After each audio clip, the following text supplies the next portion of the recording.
Good afternoon, everybody. This is the concluding and final part of our lesson number 3B, and in 3B this is the third part of it. This is about elasticity of demand, and आज दो चीज़ cover कर रहे हैं. The two things to be covered are factors influencing the elasticity of demand and the importance of elasticity of demand. ये दो answer करते ही हमारा जो ये लेसन जो है वो ख़त्म हो जाएगा.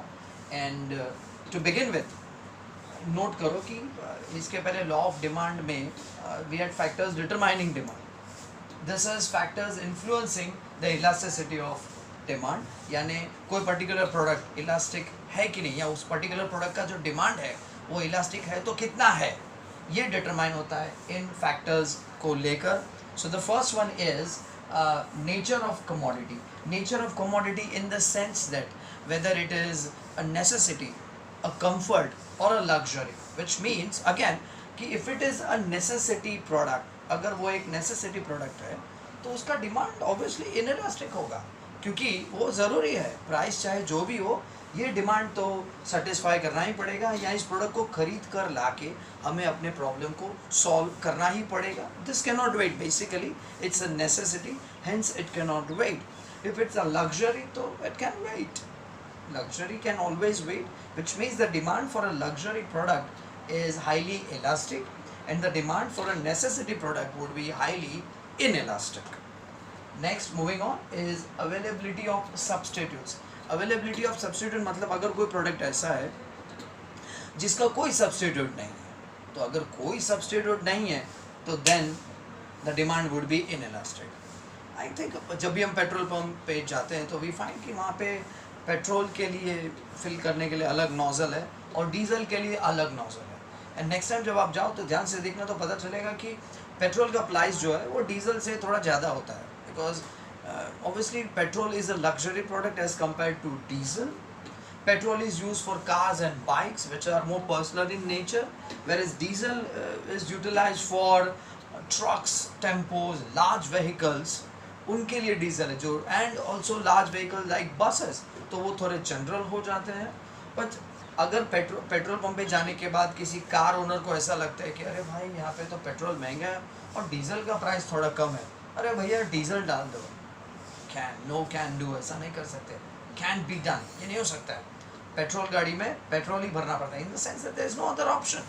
अगर हमारे घर पे लाइट चली जाए, अगर बिजली चली जाती है तो आप मोमबत्ती जला सकते हैं, लेकिन मोमबत्ती की मदद से आप टीवी नहीं देख सकते. मोमबत्ती की मदद से आप ओवन नहीं चला सकते. मोमबत्ती की मदद से आप फैन नहीं चला सकते. What I am trying to tell you is, अगर ऑप्शन है उस प्रोडक्ट का तो the demand would be elastic because things can wait.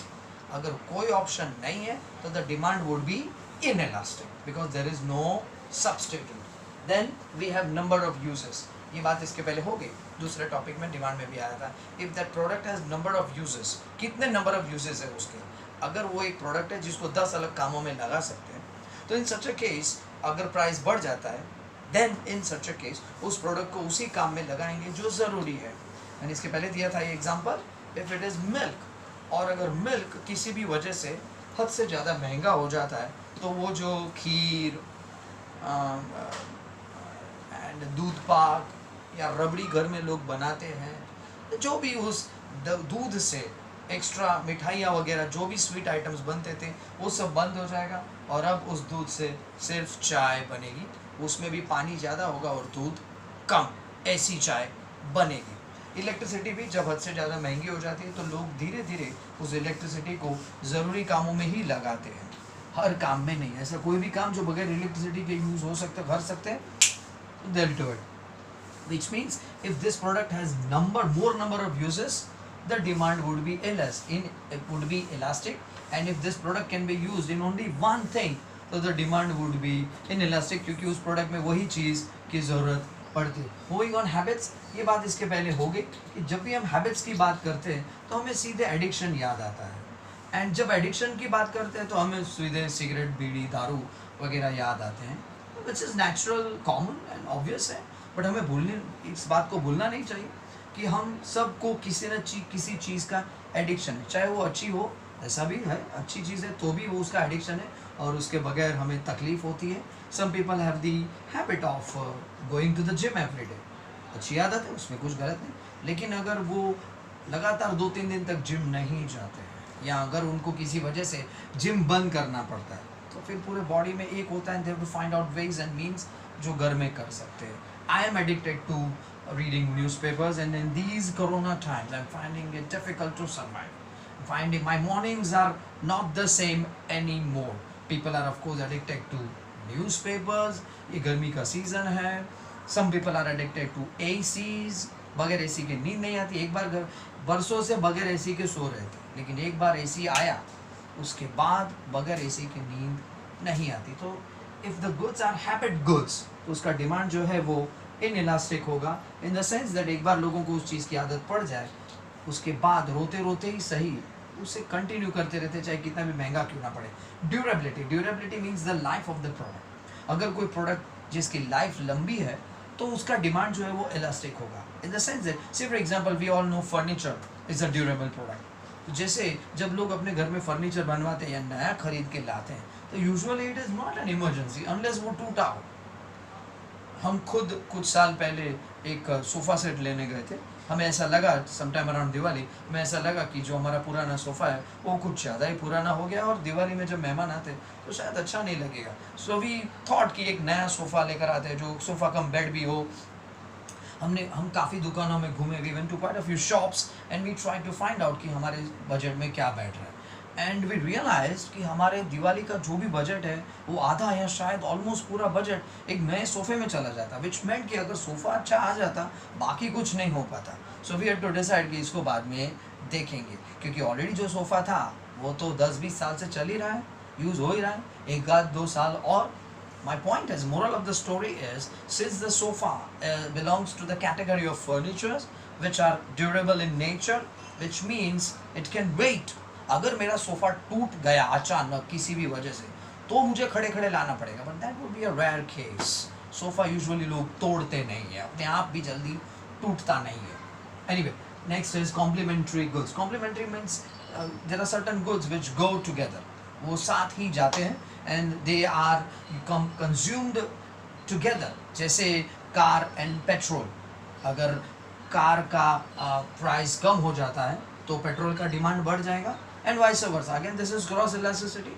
अगर पेट्रोल हद से ज़्यादा महंगा हो जाए तो many people would be discouraged to own their own vehicle and they would feel कि हमें खुद की गाड़ी नहीं लेनी, भैया पेट्रोल बहुत महंगा है. So with the rise in the prices of petrol the demand for cars would fall down. और अगर सिम कार्ड या मोबाइल सस्ते हो जाए, डबल सिम वाले मोबाइल अगर बहुत ही सस्ते हो जाए तो there would be demand for double SIM mobile phones and hence the demand for more SIM cards. Moving on, income of the consumer. Income of the consumer in the sense that कि अगर वो एक ऐसा consumer जिसका income बहुत है यानी अच्छा income है तो then such a person can be termed rich at least in the short run. You can call him rich क्योंकि उसका income बहुत अच्छा है. and अगर कोई बहुत ही गरीब है या एकदम गरीब है तो आई थिंक समाज में ऐसे दो वर्ग के लोग हैं. There are 2 classes of people जिनको एक मिनिमल या नॉर्मल या मार्जिनल राइज से या फॉल से कोई फ़र्क नहीं पड़ता है. सिर्फ एग्जांपल, अगर किसी प्रोडक्ट का प्राइस बढ़ भी जाता है तो अमीर आदमी को कोई फ़र्क नहीं पड़ता है और जो बहुत ही गरीब है उसको भी कोई फ़र्क नहीं पड़ता. इन द सेंस दैट उसे कहाँ खरीदा है, वो वैसे भी कहाँ खरीद रहा था. अगर कोई रोड पे सोते हुए भिखारी या कोई एक बहुत ही गरीब आदमी जो झोपड़पट्टी में रहता है और बड़ी मुश्किल से जिसको दिहाड़ी मजदूर कहते हैं हिंदी में, डेली वेज अर्नर्स. तो डेली वेज अर्नर्स को तो रात को उन्हें इस बात की टेंशन है कि आज के मेरे चावल कहाँ से आएंगे. उसको ये टेंशन नहीं है कि पेट्रोल महंगा हो गया. So it is the middle class, उनकी वाट लगती है, उनकी हालत ख़राब होती है. So lot depends on which income group you belong to. Moving on, urgency of goods. ये तो हमें सबको अच्छी तरह पता है कि अगर उस पर्टिकुलर गुड की जो डिमांड है वो बहुत ही अर्जेंट है, इन द सेंस दैट हमारे पास वक्त नहीं है या इट कैन नॉट वेट. अगर उसका डिमांड या उसकी रिक्वायरमेंट बहुत ही अर्जेंट है, you gonna buy it. You are going to buy it at any cost. In many cases किसी भी कीमत पे आपको उसे खरीदना पड़ेगा. तो छोटे से राइज से तो कोई फ़र्क नहीं पड़ता, इन द सेंस दैट यहाँ पे होगा ये कि अगर उस प्रोडक्ट का नीड, उस पर्टिकुलर कमोडिटी का नीड जो है वो हद से ज़्यादा अर्जेंट है, फिर तो demand would be inelastic irrespective of the price, finally the time period. यहाँ पे थोड़ा रिलेटेड है शॉर्ट पीरियड, टाइम पीरियड यानी short run and the long run. मैं अपना एग्जांपल बताऊंगा आपको।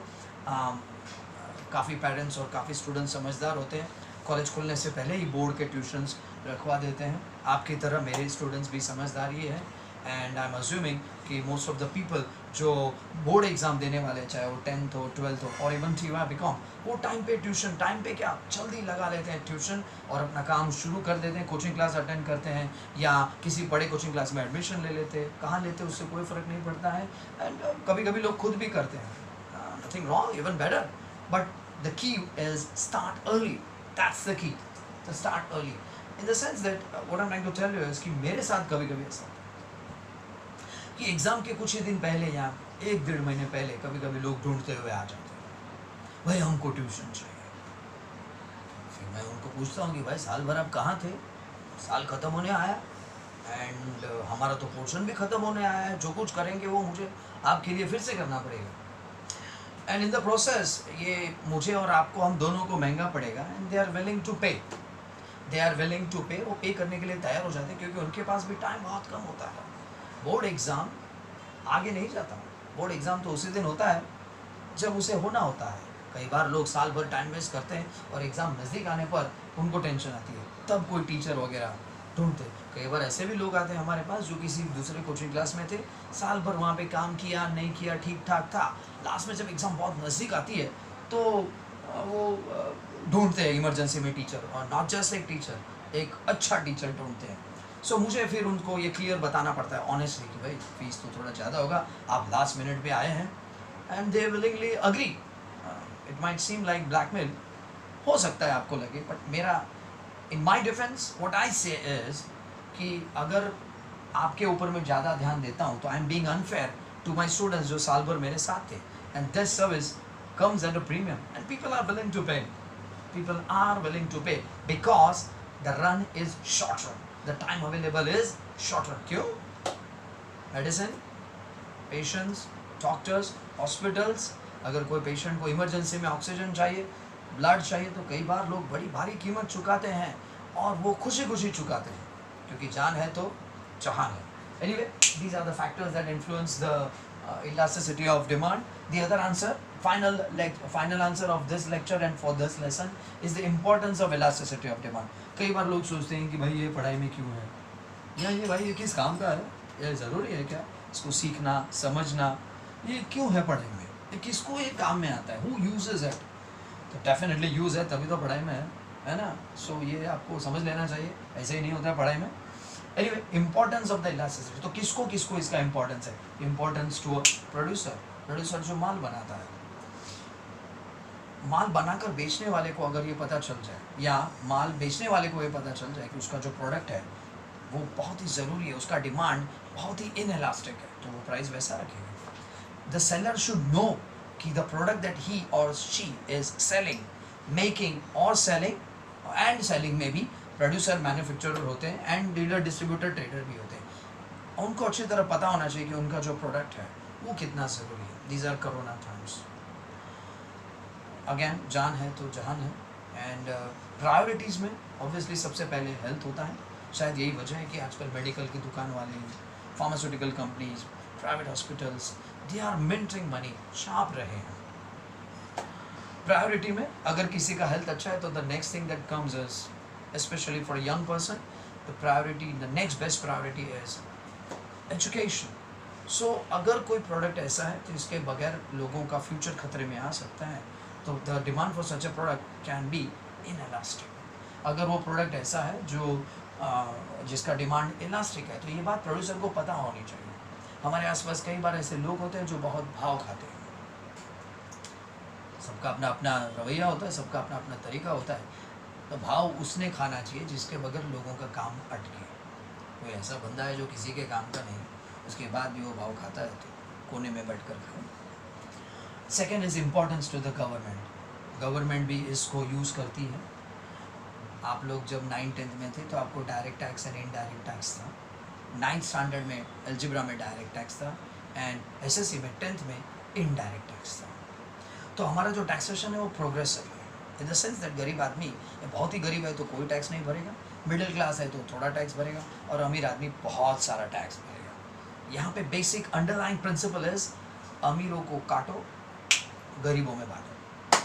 एसएससी में जब आप आए तो उसमें आपको इनडायरेक्ट टैक्स था यानी जीएसटी। तो याद करो, on a luxury product the GST applicable is very high, and on a product which is a necessity यानी जिसके बगैर लोगों की हालत ख़राब हो जाएगी, ऐसे प्रोडक्ट पे जीएसटी इज़ वेरी लो और इन सम केसेस इवन ज़ीरो, वरना सरकार गिर जाएगी। ब्रिटिशर लोग की बात अलग थी, ब्रिटिशर तो हमारे देश के दुश्मन थे, हमें लूटने आए थे, वो उनके केस में उल्टा था। उन्होंने सॉल्ट पे भारी टैक्स लगाया था, नमक पे भारी टैक्स लगाया था, वो पराए थे, हमें लूटने आए थे। वो अपनी जगह पे शायद उनकी अपना एंगल था। Important in factor pricing, factor pricing मतलब फैक्टर्स ऑफ प्रोडक्शन का pricing. There are two types of goods, एक तो कंज्यूमर गुड्स और दूसरा प्रोड्यूसर्स गुड्स होता है। तो कंज्यूमर गुड्स मतलब वो गुड्स जो हम खरीदते हैं कंज्यूम करने के लिए, एंड प्रोड्यूसर गुड्स मतलब वो गुड्स जो एक प्रोड्यूसर यानी मैन्युफैक्चरर खरीदता है माल बनाने के लिए। से फॉर एग्जांपल हमारे घर के लोग ज्वेलरी खरीदते हैं, ज्वेलरी बनाने वाले कारीगर को हम नहीं खरीदते, या ज्वेलरी बनाने वाले मशीन को हम नहीं खरीदते। इन द सेंस दैट अगर ज्वेलरी का डिमांड होगा तो उस कारीगर का डिमांड होगा जो ज्वेलरी बनाता है। ठीक उसी तरह अगर एजुकेशन का डिमांड होगा तो हम जैसे टीचर्स का डिमांड होगा। पुराने ज़माने में, पुराने फिल्मों में देखिए, नोट कीजिए, पुराने फिल्मों में जब किसी टीचर को दिखाते थे तो एक फटा हुआ धोती पहना हुआ गरीब आदमी होता था, बच्चे जिसकी टांग खींचते थे। आज की डेट में एटलीस्ट सामने स्टूडेंट्स रिस्पेक्ट करते हैं क्योंकि उनके पेरेंट्स रिस्पेक्ट करते हैं टीचर को, एंड ये जो वैल्यू है वो उस टीचर या पर्सन की नहीं है, माइंड यू, वैल्यू एजुकेशन की है। आपके पेरेंट्स आपके डॉक्टर के साथ बहुत अच्छी तरह रिस्पेक्ट से बात करते हैं क्योंकि उनके लिए आपका हेल्थ बहुत इम्पॉर्टेंट है। फिल्म इंडस्ट्री में भी वर्कर काम करते हैं, अगर वो एक टीवी सीरियल के सेट पे वर्कर काम करता है स्पॉट बॉय, और वही स्पॉट बॉय अगर 2 महीने बाद किसी मूवी के सेट पे काम करता है तो उसको अलग टाइप का रेम्यूनरेशन मिलेगा, क्योंकि उस टीवी सीरियल के एपिसोड का बजट बहुत कम होता है, जबकि मूवी का बजट करोड़ों में 15, 20, 25, 50 करोड़ हो सकता है। तो वहाँ पे काम तो सेम है, द सेम फैक्टर प्रोविजन है, बट उसका जो रेम्यूनरेशन है उसमें फ़र्क है। Anyway moving on, importance in foreign trade, foreign trade में यानी इम्पोर्ट एक्सपोर्ट में even countries and governments use हमारा प्रोडक्ट जब किसी दूसरे कंट्री को बेचा जाता है तो we try to find out, हमारी government and the producer and the company tries to find out कि इस प्रोडक्ट का उस कंट्री में कैसा डिमांड है, इस प्रोडक्ट के बगैर उनका क्या हाल होगा। गल्फ कंट्रीज जो डेजर्ट ही थे, लेकिन आज वो सिर्फ डेजर्ट नहीं है, क्योंकि उनको समझ में आ गया कि उनके पास वो चीज़ है जिसके बगैर दुनिया अटक जाएगी, एंड दैट इज़ ऑयल। तो वो अपने प्रोडक्ट्स का प्राइसिंग उस एंगल से करते हैं because they are in a way monopoly to a certain extent. अगर दुनिया में करीब 200-250 देश है, इफ देर आर रफली 225 to 250 countries in the world, there are hardly 20 countries जो ऑयल बनाते हैं और एक्सपोर्ट कर सकते हैं। तो उनको पता है कि उनके प्रोडक्ट की क्या डिमांड है, और उनके हाथ में दुनिया की नस दुखती रग उनके हाथ में है। They know how to squeeze it and when and how. Public utilities यानी railways, metro, BST bus, travelling, water, तो इसका इलास्टिसिटी उनको अच्छी तरह पता है। दिग्गज अगर बस के टिकट का प्राइस सस्ता कर दिया तो ज़्यादा फ़र्क नहीं पड़ेगा, सिर्फ इतना ही होगा कि जो ऑटो से ट्रैवल करते थे वो बस में आ रहे। I think we recently saw this, we clearly saw and understood this कि काफ़ी लोग जो बीएसटी बस से ट्रैवल करते थे वो ऑटो पे आ गए। लेकिन याद रहे एज इट इज़, या वैसे भी जो बस से ट्रैवल कर रहा था वो दिन में 10-20 बार ट्रैवल नहीं करेगा। अगेन जो ऑटो से ट्रैवल करते थे वो बीएसटी बस में आ गए, या जो and at the same time जो पहले से बीएसटी बस में ट्रैवल कर रहे थे वो दिन में एक ही बार ट्रैवल कर रहे थे, वही ट्रैवल कर रहे थे जो पहले हो रहा था। सो पब्लिक यूटिलिटी में ये एंगल को भी देखा जाता है कि whether it is necessity, comfort और अ लग्जरी अरेंजमेंट, ये भी देखना पड़ता है। Finally proportion of expenditure, proportion of expenditure मतलब वो आपके एक्सपेंडिचर का कितना बड़ा पार्ट है। से फॉर एग्जांपल अगर maintenance of the house, rentals, या क्या कहते हैं अपना, अगर ये ट्रांसपोर्टेशन का कॉस्ट अगर हद से ज़्यादा बढ़ जाता है, या किराना, गैस, इलेक्ट्रिसिटी बिल्स, अगर ये सब नेसेसिटी प्रोडक्ट्स जो महंगे हो जाते हैं तो एक मिडिल क्लास आदमी को बहुत बड़ा फटका गिरता है।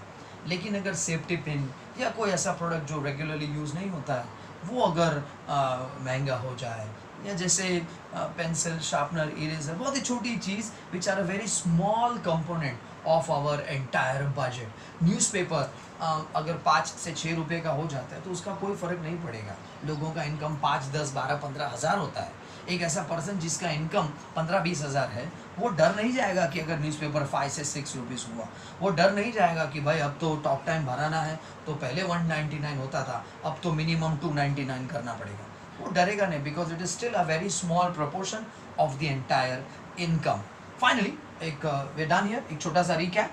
There are only 2 things being covered here.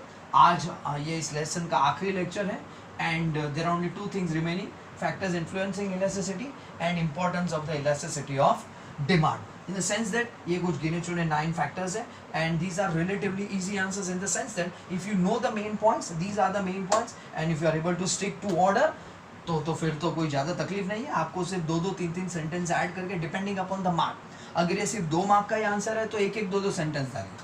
अगर ये 4 मार्क का आंसर है तो 3-3, 4-4 सेंटेंसेस डालिए। There are hardly any diagrams involve. अगर आप एग्जांपल्स याद रख सकते हो तो वो एग्जांपल्स की मदद से आप यहाँ पे एक्सप्लेन भी कर सकते हो। That's it, we wrap up this lecture. हमारा नेक्स्ट वीडियो जो होगा वो फाइनल अकाउंट्स के लिए होगा। Thank you very much.